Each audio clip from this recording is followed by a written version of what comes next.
नमस्कार बंधू भगिनींनो, मी आपणा सर्वांचा बंधू काशीनाथ बाबा. सनातन सत्य यूट्यूब चॅनलमध्ये आपणा सर्वांचे मनपूर्वक स्वागत. बंधू भगिनींनो, कोणत्याच भक्तांनी हे व्हिडिओ अर्धवट ठेवू नका, पूर्ण पहा. आणि ज्यांच्या शरीरामध्ये संचार येतोय त्यांनी तर हे पूर्ण व्हिडिओ पाहायचा आहे आणि इतरांना शेअर देखील करायचा आहे. खरं पाहिलं तर शरीरामध्ये संचार होणं, ज्याला आपण अंगात येणं, शिवकळा, हाजरी, संचार, बरेच शब्द वापरतो. आणि यामध्ये अशी संकल्पना आहे की देवी किंवा देवता व्यक्तीच्या अंगामध्ये येतात. ठीक आहे. आता या अनुषंगानं अनेक लोक संचार येणाऱ्या लोकांना प्रचंड प्रमाणात नावं ठेवतात. आणि हे नावं ठेवत असताना त्यामध्ये अनेक लोक, काही भाषणकार असतील, अनेक लोक नावं ठेवतात. आणि नावं ठेवत असताना अशा व्यक्तीच्या मनाचं खूप हाल होत असतं. आपल्या शरीरामध्ये संचार येतोय, हे पाप आहे का काय असं वाटायला चालू होतं. आणि अंगात येणाऱ्या लोकांच्या विषयी किंवा विरोधात टिंगल करणारे अनेक लोक आहेत.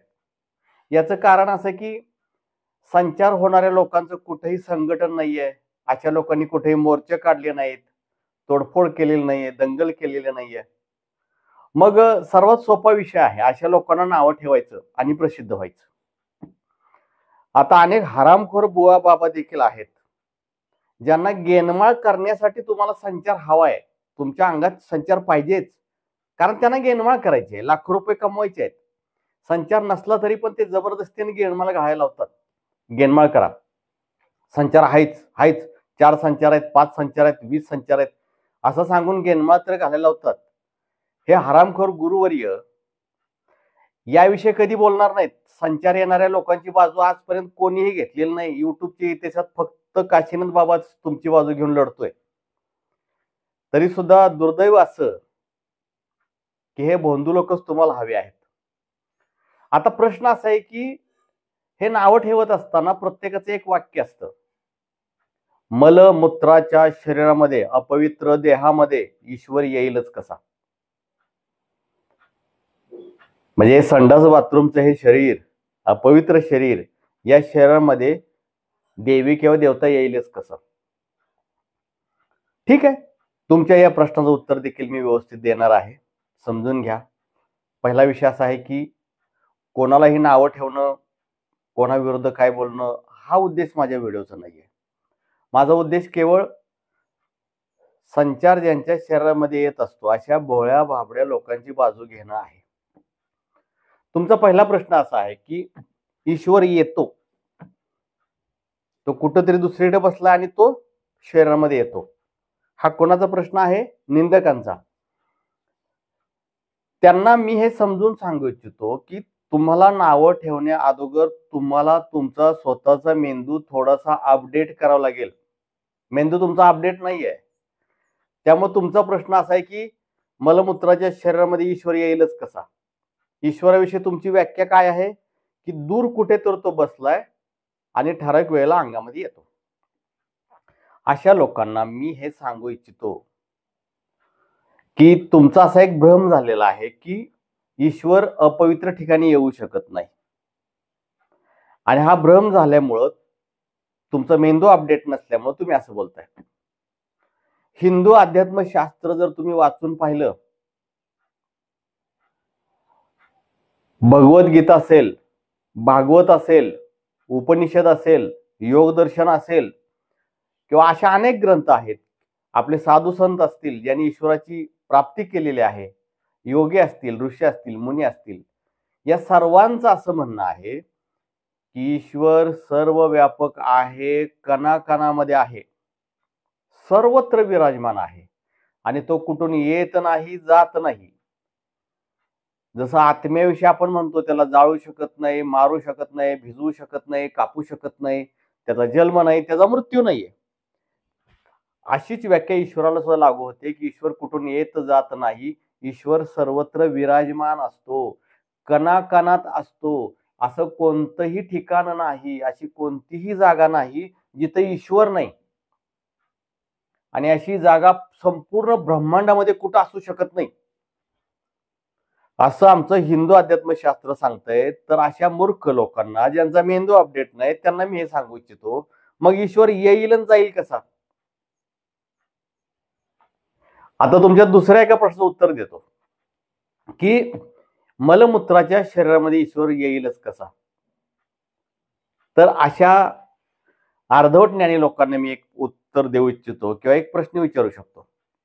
भगवान विष्णूंनी वराह अवतार घेतला होता. वराह, कदाचित तुम्हाला निंदकान हा शब्द कळायचा नाही, समजून सांगतो मराठीमध्ये. वराह म्हणजे डुक्कर, याचा अवतार भगवान विष्णूंनी घेतला होता. आता ज्या डुकराकडे पाहिलं तरी सुद्धा तुम्हाला किळस येते, तोंड मुरगळता, तुम्ही निघून जाता. आपल्या ईश्वरानं वराह अवतार घेतला होता, म्हणजे त्या वराहाचा अवतार त्यांनी साक्षात घेतला होता. मग त्यावेळेला विष्णू भगवान असे बोलले का की डुक्कर म्हणजे सर्वात घाणेरडा प्राणी, मी त्याचा अवतार कसा घेऊ, मी तिथं प्रवेश कसा करू? तर असं नाहीये.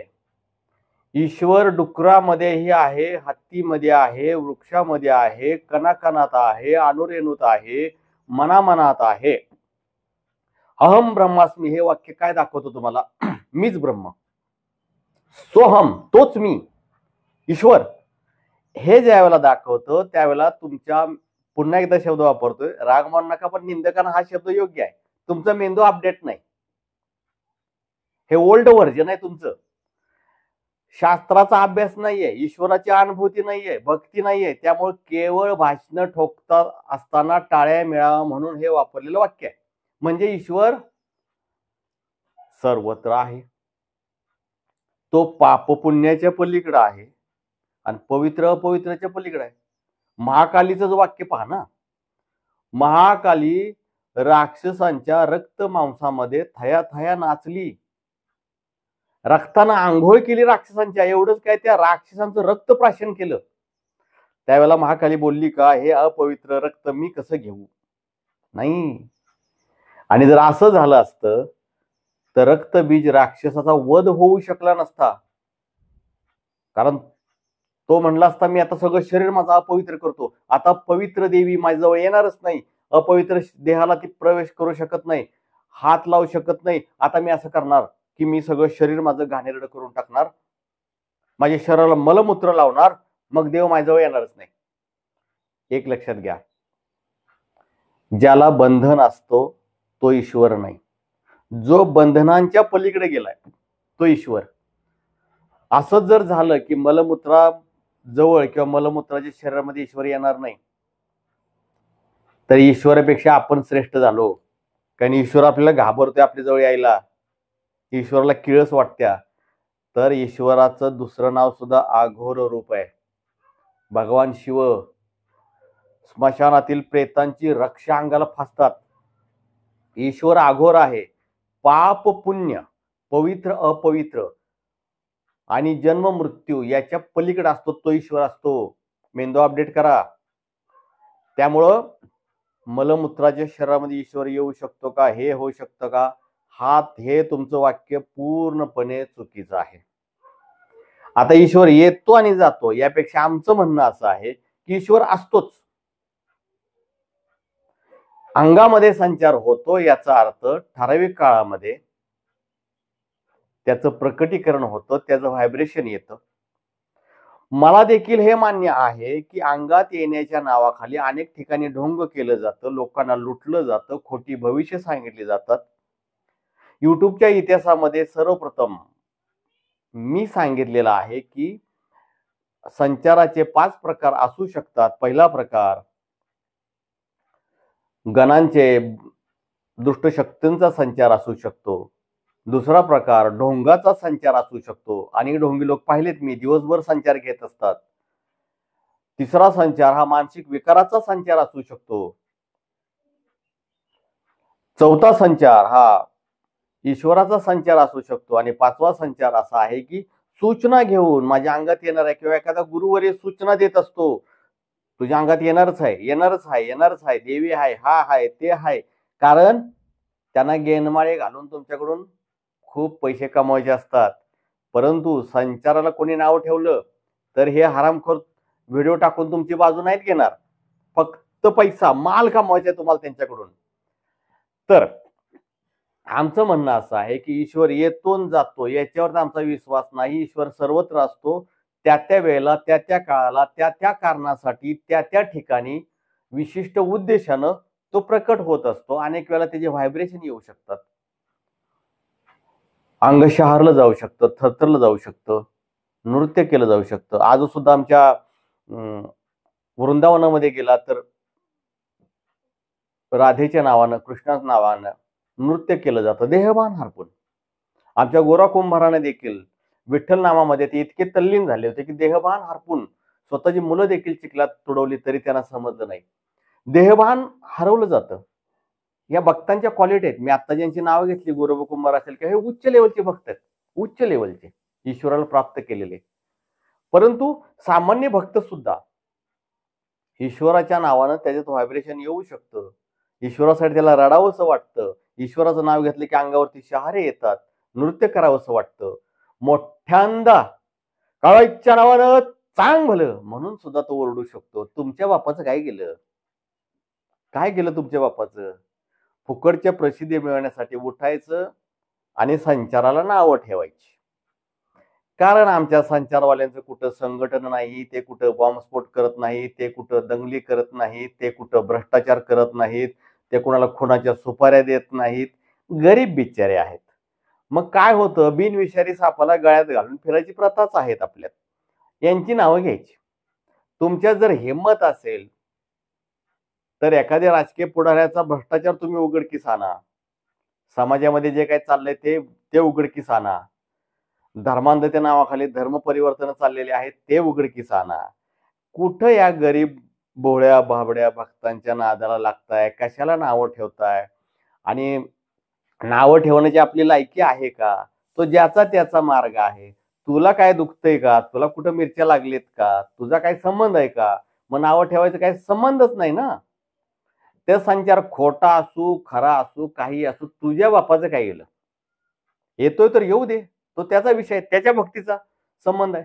बघा ना, संचार येणारे लोक आपल्या ईश्वरावर किती निश्चिम प्रेम करत असतात. कावळ्याचा संचार येतोय, तुळजा भवानीचा येतोय, जो कोणाचा येत असेल ते त्या देवाच्या वाऱ्या करतात, परडी आणतात, नैवेद्य असेल, हे असेल, व्रत असेल, वैकल्य असेल, मंत्रजप असेल, गेनमाळ असेल, गुरुदीक्षा असेल, देवाचे स्थान किती किती करतात. शेवटी हा श्रद्धेचाच भाग आहे ना त्यांच्या. या श्रद्धेपोटीच तर ते करतात ना. मग त्यांचा ह्या समाजाला धोका काय आहे?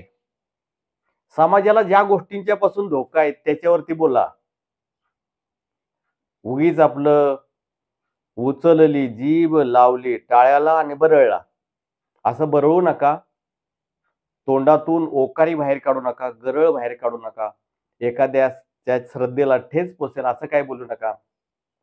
आता सुद्धा काही 1.5 शाणे ज्यांचा मेंदू अपडेट नाही असे लोक इथं कमेंट द्यायला येतील, चुकीच्या कमेंट.